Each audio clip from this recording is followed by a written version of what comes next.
우리가 해야 할 것에 대해서 함께 말씀을 전하도록 하겠습니다. 네, 오늘 말씀도 여전히 바울이 예루살렘에서 사람들의 손에 잡혀서 했던 내용의 말씀입니다.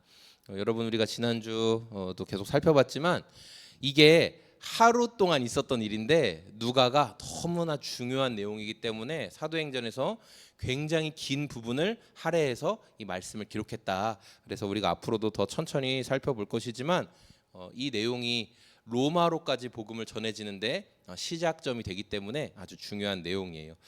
바울이 이제 자기의 동족들, 자기를 사실 잡아서 막 때리고 있는 동족들에게 내가 지금 여러분들에게 왜 이런 수모를 당하고 있는지를 설명해 주겠습니다. 그러면서 자세히 이제 그런 내용들을 말하고 있어요. 바울이 한 가지 놀라운 체험을 하게 됐죠. 그게 뭐였냐면 이제 밝은 빛 가운데 예수님께서 자신을 부르시는 경험을 했어요.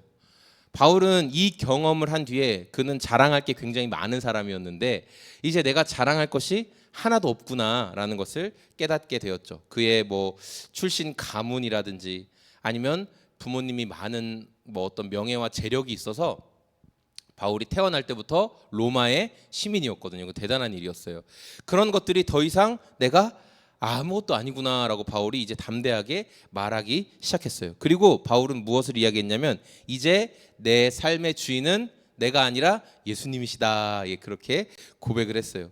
그리고 이제 예수님, 그럼 제가 무엇을 할까요? 그렇게 물어보는 인생이 되었다라는 거죠. 여러분, 다시 한번 말씀드리지만 예수님 제가 어떻게 하면 될까요? 라고 물어볼 수 있는 인생과 그렇게 물어볼 수 없는 인생은 완전히 다른 인생입니다.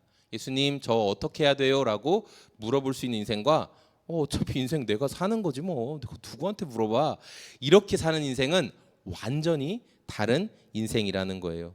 예수님을 인정하고 예수님께 내 인생의 운전대, 인생의 핸들을 맡겨드린 사람은 인생의 끝에 어디에 도착하게 되냐면 예수님이 인도하신 끝에 도착하게 될 거예요.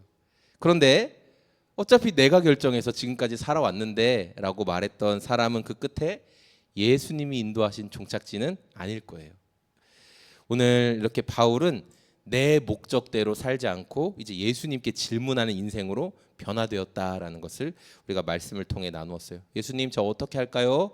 이 밝은 빛 가운데 여쭈어 봤을 때 예수님이 10절 말씀을 통해서 보는 것처럼 너 다마스커스로 가라. 거기 가면 네가 해야 될 모든 일을 다 알려주고 말할 사람이 이미 준비되어 있다. 이미 예비되어 있다. 이렇게 말씀하셨어요. 그래서 우리가 오늘 성경의 11절과 12절을 성경책에 보시면 바울이 눈이 보이지 않게 된 상황이 된 거예요. 밝은 빛에 눈을 볼 수 없게 되었고 사냥꾼처럼 막 그 사람들을 추격하던 바울이 갑자기 눈이 안 보이게 되니까 아무것도 할 수 없어요. 여러분, 사냥꾼이 그 어떠한 감각기관보다 시각이 중요하죠. 눈으로 계속 추적을 해야 되기 때문에. 그래서 바울은 지금 가야 될 방향을 잃어버렸는데 그때 예수님이 어디로 가야 할지를 알려주셨어요. 그래서 사람들의 부축을 받고 다마스커스에 도착을 하게 됐어요. 거기 갔더니 아나니아라는 사람, 우리가 이미 앞에서 사도행전 말씀을 봤기 때문에 이 내용을 기억하고 계시죠? 아나니아라는 사람을 만났고 아나니아가 형제 사울아 이렇게 이야기하면서 그의 눈을 떠주게 하는 내용이 나와요. 우리 14절 말씀 앞에 모니터 보시고 함께 읽어보겠습니다. 시작. 그때 아나니아가 당신을 택하셔서 자기의 뜻을 알게 하시고 그 의로우신 분을 보게 하시고 그분의 입에서 나오는 음성을 듣게 하셨습니다. 아멘. 그러니까 아나니아가 이제 당신이 해야 될 일이 뭐냐, 당신이 그 밝은 빛 가운데 만났던 분이 당신에게 원하시는 것이 무엇이냐를 정확하게 말해 주고 있었다라는 거예요. 먼저는 하나님이 너를 먼저 택하셨다. 하나님이 너를 선택하셨어. 우연히 그렇게 된 게 아니야. 하나님이 너를 미리부터 택하셨어. 어떤 일을 통해서 하나님의 일하심을 시키시려고 너를 미리 선택했다라고 말씀하셨어요. 그리고 바울은 자신이 예수님을 만나는 그 결정적인 그 상황을 통해서 이제 하나님이 나를 위해 하시고 싶은 일이 있구나라는 것을 알게 되었던 거죠. 자신을 사용하셔서 하나님의 일을 하게 하신다라는 그 분명한 목소리를 이제 듣게 되었고, 그러면 바울을 통해서 하나님이 하시고 싶은 일이 뭘까? 우리가 이런 질문이 생기잖아요. 하나님은 무엇을 하시고 싶은 걸까? 그게 15절 말씀에 나오는데요. 우리 모니터 보고 같이 한번 읽어보겠습니다. 당신은 그분을 위하여 모든 사람에게 당신이 보고 들은 것을 증언하는 증인이 될 것입니다. 네. 바울을 통해서 예수님이, 하나님께서 하고 싶었던 것은 다른 어떤 놀라운 능력을 행하고 그런 것보다 바울이 보고 들은 체험을 그대로 전하는 증인 되라, 이렇게 말씀하셨던 거예요. 여러분, 증인의 가장 중요한 핵심은 예전에도 나눴는데, 자기가 본 것을 그대로 말해야 돼요. 누가 말하는 것을 들었습니다 그러면 안 돼요. 증인은 내가 봤습니다라고 말하는, 저는 봤습니다, 제가 그 현장에 있었습니다, 이렇게 해야 되잖아요. 그래서 바울이 이제 예수님이 자신을 부르시고 바울에게 하라고 말씀하신, 너 이렇게 해라, 너 이렇게 나와 함께 이런 걸 해라. 그 경험한 것을 삶 속에서 경험한 것을 그대로 그냥 이야기하라는 거예요. 네가 체험한 예수님 그대로 이야기를 해라. 우리가 명절을 앞두고 오늘 아침에도 이제 좀 여러 또 설교를 오면서 여러분들의 여러 훌륭한 목사님들의 설교를 이제 항상 들으면서 오는데, 오늘도 이제 추석을 앞두고 오니까 다들 막 한복도 곱게 입으시고 그렇게 말씀을 전하시더라고요. 자, 여러분, 그런데 우리 그리스도인들에게는 늘 명절이 다가오면 부담이 있거든요. 뭐냐면 오랜만에 만나는 우리 친척들, 가족들한테 내가 복음을 못 전했는데 내가 그게 늘 부담스러워요. 늘 그런 마음에 부담이 있거든요. 그래서 우리가 그런 염려와 고민을 하는 것에 대해서 이 15절 말씀이 주님이 우리에게 주시는 대답이에요. 뭐냐면 지금까지 살아오면서 예수님이 행하신 것들을 이야기하라는 거예요. 어떤 뭔가 나에게 말할 기회가 주어졌을 때, 어떤 그런 상황이 주어졌을 때 그냥 다른 믿지 않는 사람들이 말하는 것처럼 그대로 흐르는 대로 따라가는 게 아니라 그 상황에서 내가 경험했던 예수님을 전해라. 난 예수 믿고 그런 부분에 있어서만은 확실히 주님이 책임져 주시는 걸 내가 경험하고 있어. 그렇게 말해라. 그게 증인이다라고 주님이 말씀하시는 거예요. 여러분, 잘 아시는 것처럼 이번 주 저희가 사고 났잖아요. 이게 좀 이 사진에 잘 안 보이는데 뒷문부터 해가지고 뒤 범퍼까지 팍 먹었어요. 그리고 바퀴 휠도 까져가지고 휠도 다 바꿔야 되는데 바꿔준대요. 그래서 아시다시피 저와 저희 아내와 이제 세 아들들이 병원에 입원해 있고요. 그렇게 큰 부상은 아닙니다. 여러분 놀라시지 않도록. 이제 금요일 날 아내가 애들을 데리고 이렇게 등원을 하고 저는 이제 직업학원으로 딱 출발하고 서로 갈라졌어요. 그래서 제가 방서동 사거리쯤에서 이제 신호를 기다리고 있는데 다급한 아내의 전화, 이 시간대면 저희 아내는 원래 전화 잘 안 하거든요. 저희는 항상 문자하지 전화 잘 안 해요. 근데 전화가 오는 거예요. 불안했어요. 전화가 올 때부터. 왜 그러지? 혹시 놓고 갔나? 그래서 여보세요? 받았더니 로운이 아빠 사고가 났어요. 이렇게 얘기하는 거예요. 얼마나 당황스럽든지. 오케이, 그럼 그 상태로 가만히 있어도 내가 지금 바로 갈게, 이렇게 얘기하고, 제가 이렇게 제일 안쪽 차선에 있었는데 비상 깜빡이 켜고 막 손 내밀고 빵빵거리면서 그냥 한 번에 샥 가가지고 그쪽 사고 현장으로 갔습니다.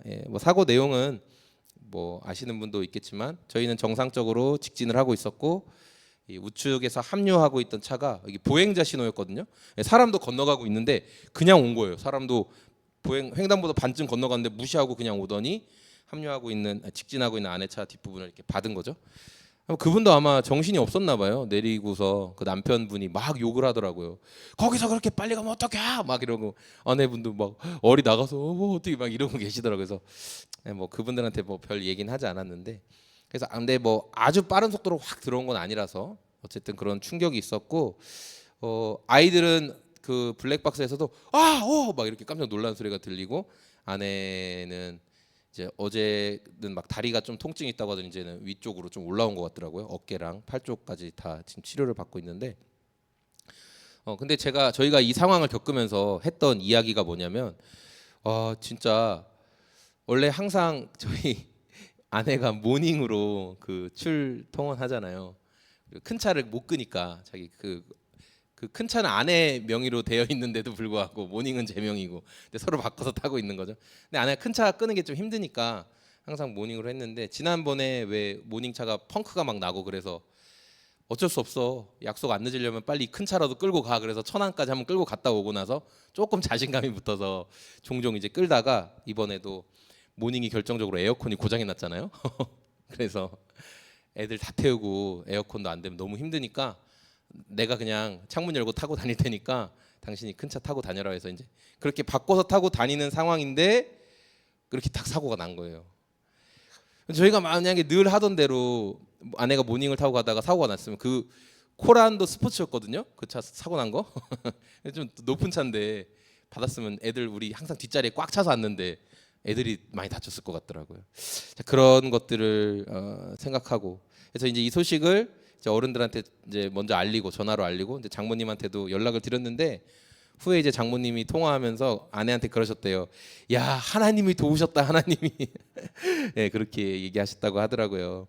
맞아요. 장모님이 좀 신앙을 떠난 지 좀 되셨지만 예, 정말 하나님께서 우리의 모든 상황 가운데 일하고 계시는 것을 신뢰하면 신뢰할수록 우리는 더 많이 고백할 수 있게 된다는 거예요. 그러면 우리가 이렇게 주님을 경험하는 상황들을 함께 만나는 사람들에게 그냥 그대로 이야기하는 거예요. 아, 나 진짜 이번 주에 이런 일이 있었는데 정말 하나님이 도우셨어. 큰일 날 뻔했잖아. 그렇게 나의 경험들을 이야기하고 내가 증인으로서 서 있으면 하나님께서 영광을 받으신다.